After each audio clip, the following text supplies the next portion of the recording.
Hi, for those of you who don't know me, my name's Aaron. I've been a member of Shincheonji for about 3.5 years now, and I'm making this video because I'm leaving, and I wanted to share some of the information that allowed me to make that decision. I also wanted to clear any of the potential misunderstanding that might arise from someone leaving. Normally when someone leaves, it's chalked up to one of the three of the four fields. So there's the pathy field, the rocky field, and the thorny field. Generally, reasons such as misunderstandings of doctrine, or problems with other members, or even just being hurt in general and having some misunderstanding towards God is the reasons that are given for why someone would leave Shincheonji. But for me, it's not really like that. Those aren't the reasons I'm leaving, and so I wanted to share why it is that I'm leaving. And hopefully through these videos, you'll get a better understanding of that. And in this video, I want to talk about the psychology of Shincheonji. And when we first start talking about the psychology of Shincheonji, we want to answer that question of, is Shincheonji a cult? In order to answer that question though, we first have to answer the question of what is a cult, so that we can decide if we can characterize Shincheonji as one or not. Makes sense, right? It's quite simple, but oftentimes instructors won't actually approach it that way. So if you ask an instructor, generally they'll use a red herring argument like, well, Jesus was often called a cult, and so just because someone's called a cult doesn't mean that they can't have the truth. So let's look at Shincheonji's doctrine and decide if Shincheonji has the truth or not. And if it does, then we're not a cult. In God's eyes, I guess. And so they'll often use that argument, or they'll use another argument such as, just because the world calls us a cult doesn't mean that we really are one. We should see for ourselves. And then instead of answering that question of what is a cult, and seeing for themselves, they'll actually go and they'll look at the doctrine again, and they'll say, well, because the doctrine makes sense and it's true, then we're not a cult.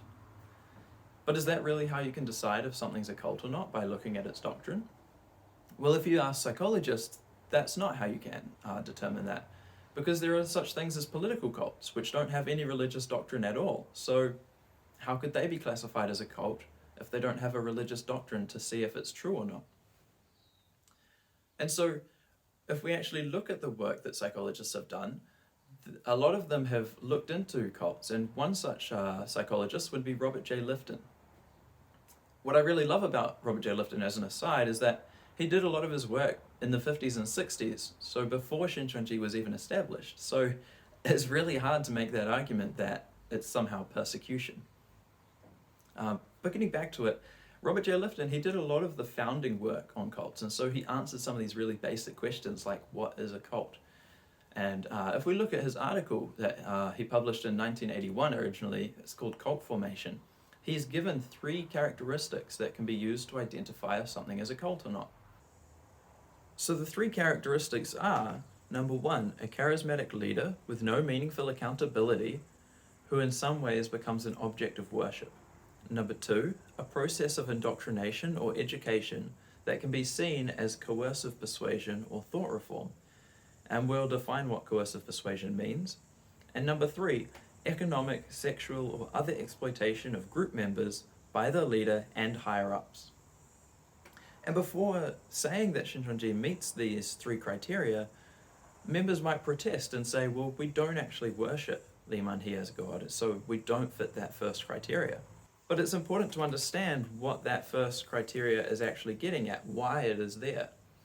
And we have to also remember that there are political cults that also meet these characteristics. So how is it that they could be classified as a cult if they don't worship their leader as God either? And the way that they're classified as a cult, the meaning behind that first characteristic is actually, it's about the totalitarian nature of the group. And it's about how the leader is beyond reproach. So that's really what it's getting at. And if we look again at Shincheonji, we can see that actually, yes, it does match that definition.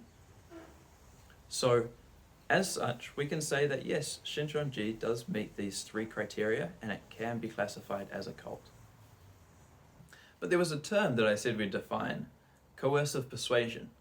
And coercive persuasion refers to social influences capable of producing substantial behavior and attitude change through the systematic use of unethically manipulative methods via interpersonal and group-based influences.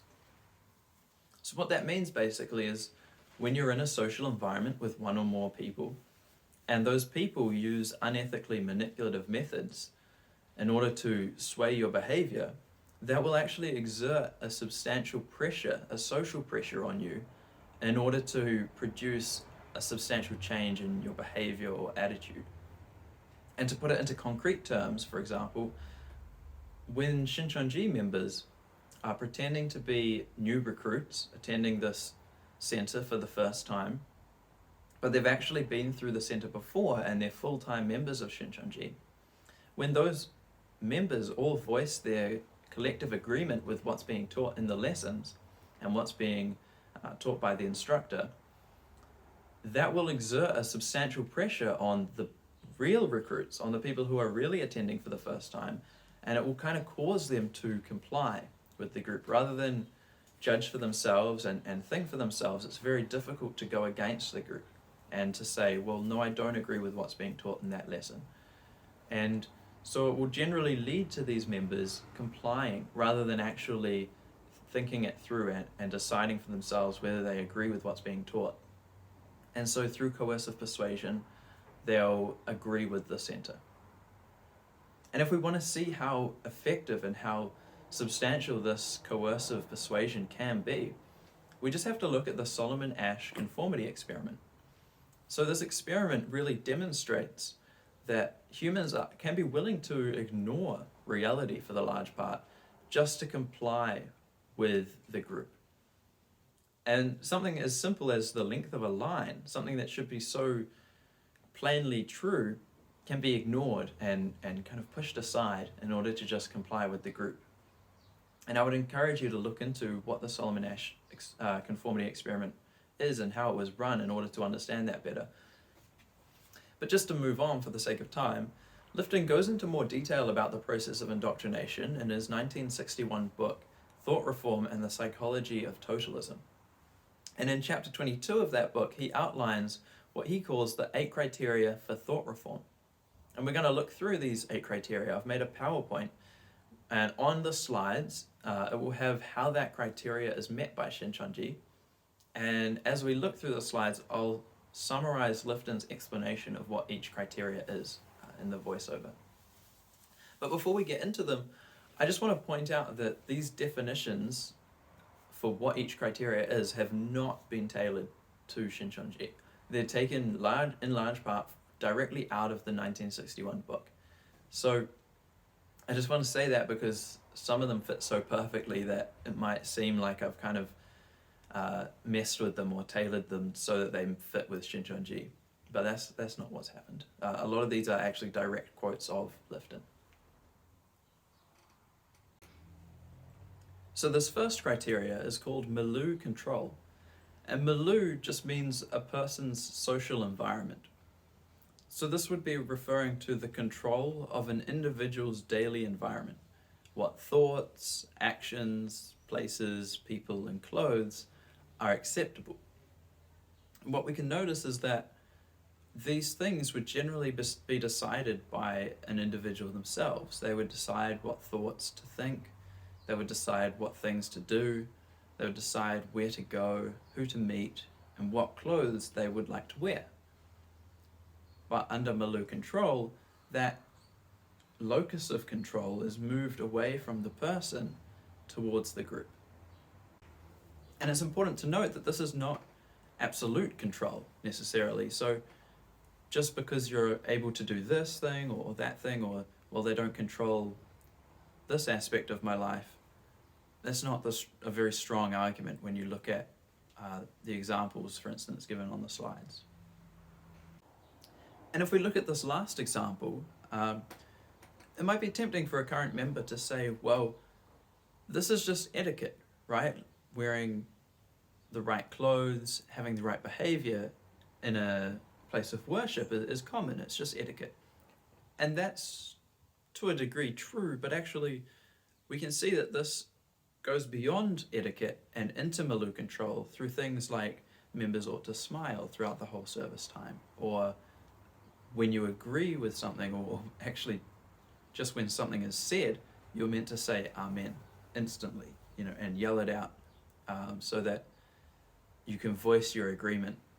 But actually that's kind of a thought-stopping technique, and it's used to create a trance state in some instances.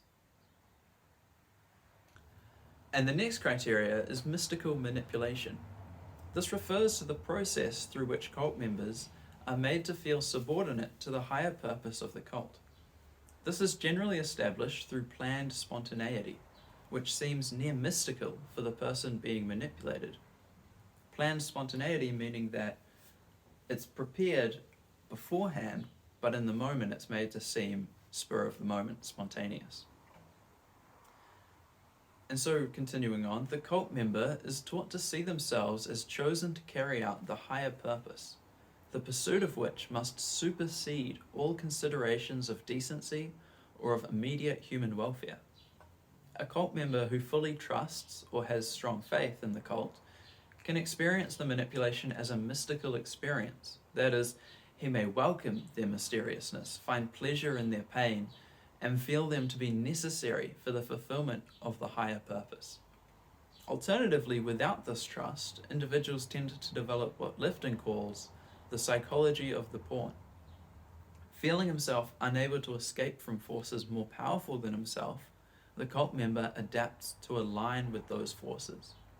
He becomes sensitive to all kinds of cues, expert at anticipating environmental pressures, and rather than turn against them and create significant psychological stress for himself, the cult member will merge himself and his thoughts with the tide, going with the flow, so to speak. The third criteria is demand for purity. This is a call for radical separation of good and evil within the environment and within oneself.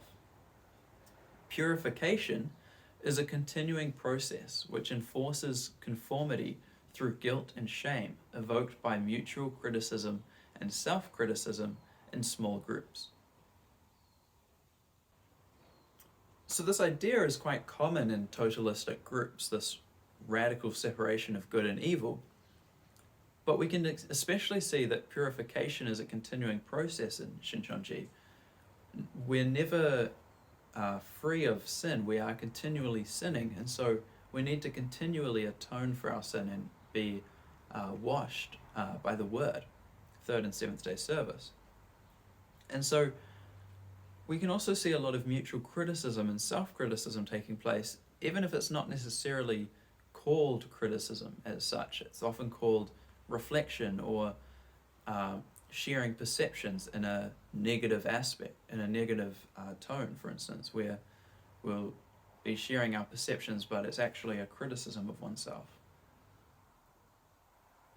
And we can see this taking place even more clearly in the fourth criteria, that is confession. And in the context of thought reform, what confession means is that individuals are encouraged to confess the sins of their pre-cult selves, as well as their current shortcomings or sins. The confessions contain varying mixtures of disclosure and concealment.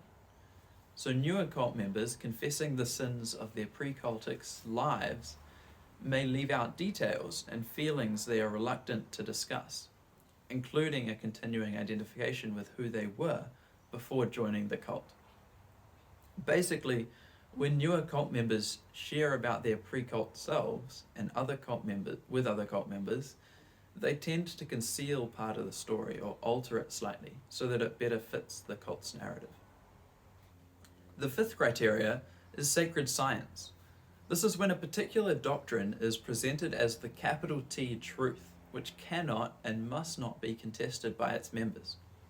Often, this doctrine will incorporate certain scientific aspects in order to make it more reputable and trustworthy, such as special scientific knowledge of human behavior and psychology.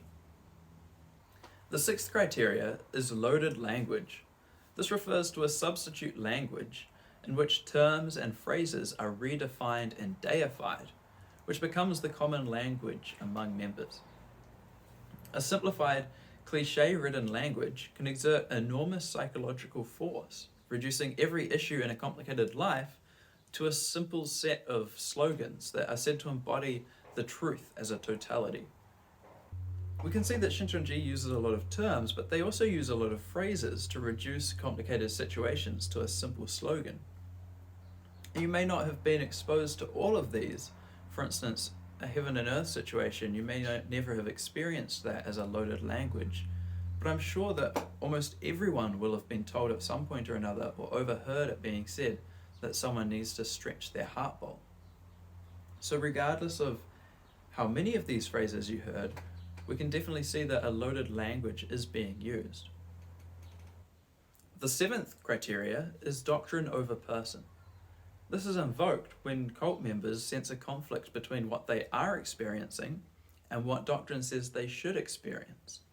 The internalized message of the cult is that one must negate that personal experience on behalf of the truth of the doctrine.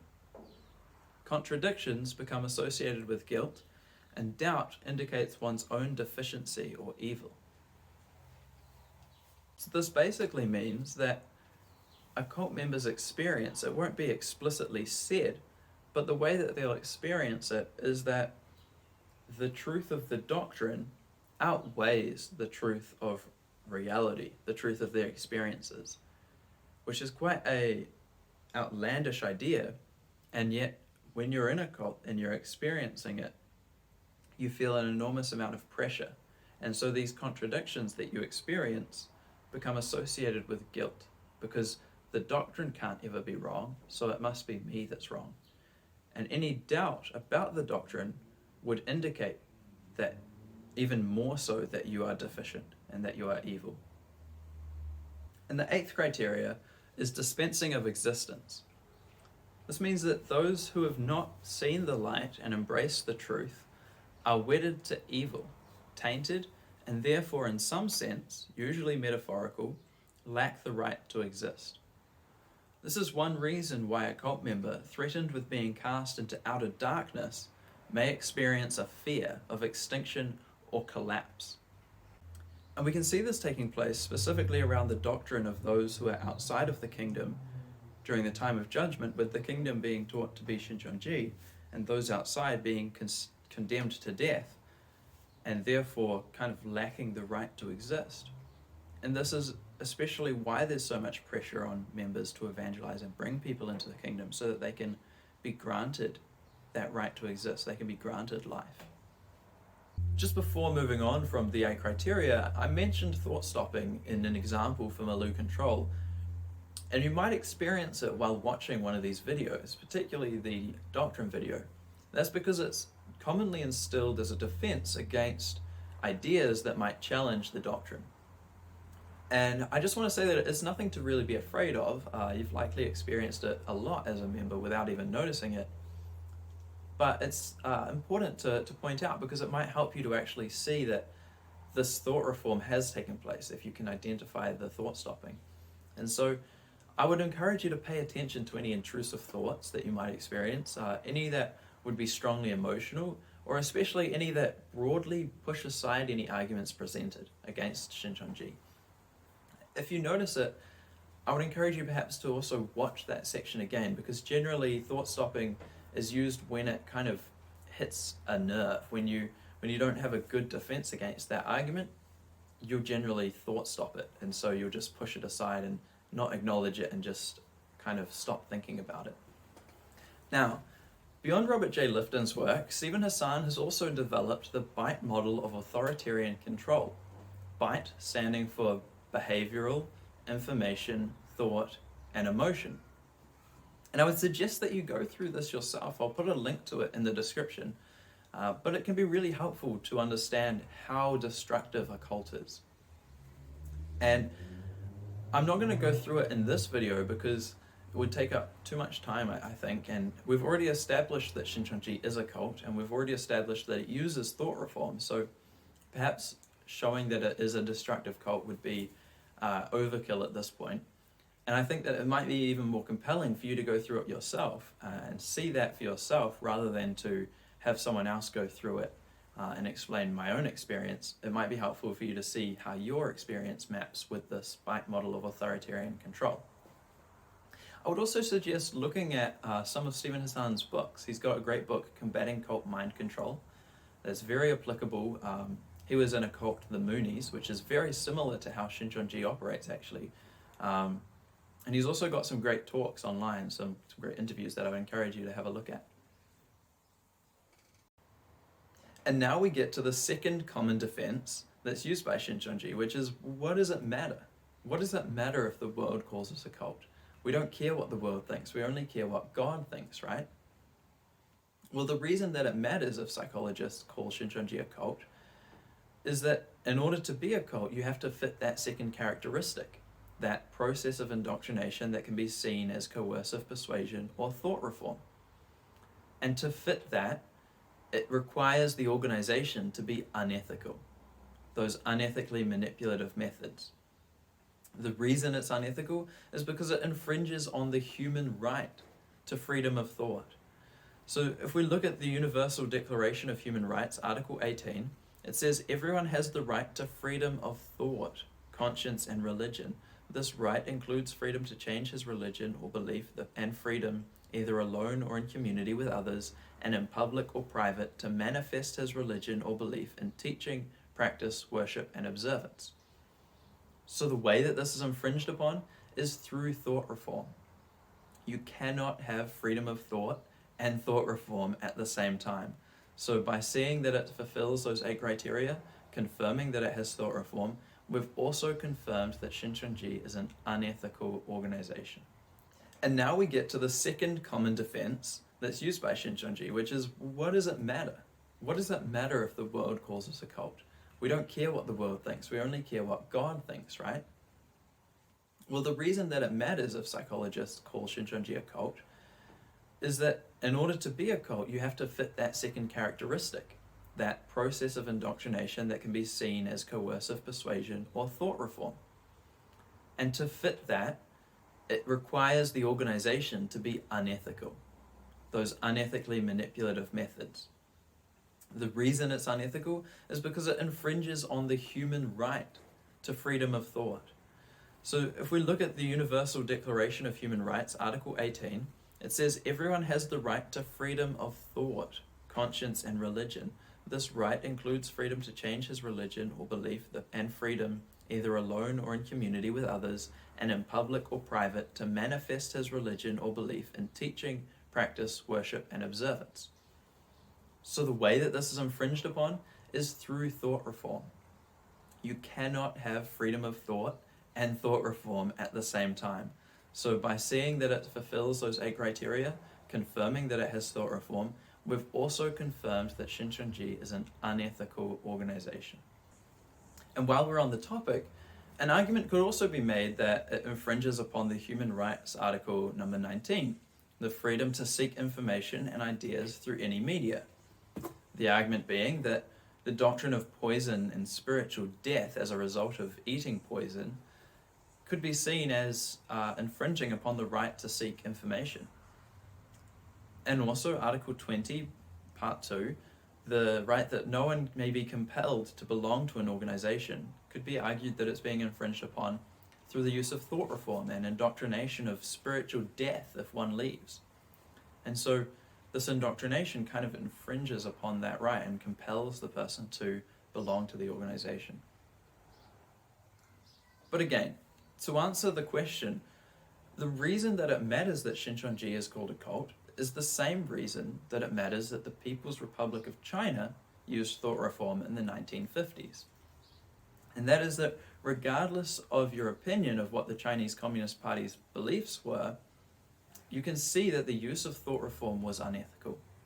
In the same way that regardless of what you think of Shincheonji's beliefs, you should be able to see that the use of thought reform is unethical. And as a final note, I'm aware that a lot of the practices may be changing.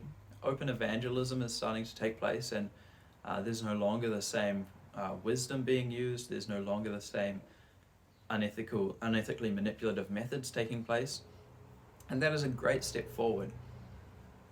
But I don't have too much confidence in there not being any unethically manipulative methods taking place.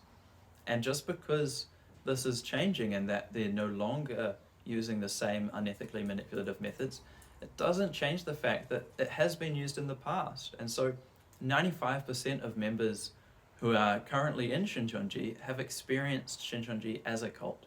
They have experienced thought reform through Shincheonji.